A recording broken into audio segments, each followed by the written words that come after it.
জীবনে যদি সঠিকভাবে পথ চলতে হয়, সেটা হচ্ছে দিন নিয়ে চলতে হবে।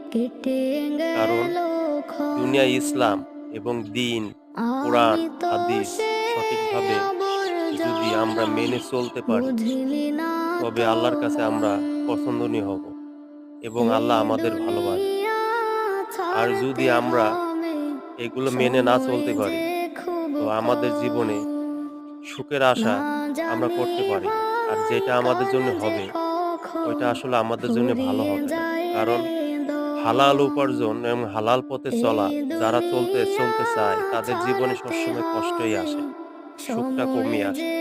আর যেই সুখটা যখন আসে, সেই সুখটা কিয়ামত পর্যন্ত তার জীবনে থেকে যায়। এজন্য আমরা সবাই আশা করি এবং সবারকে আহ্বান জানাই যে আপনারা হালাল উপার্জনের পরে টিকে থাকুন এবং দিন এবং ইসলাম এবং কোরআনকে নিয়ে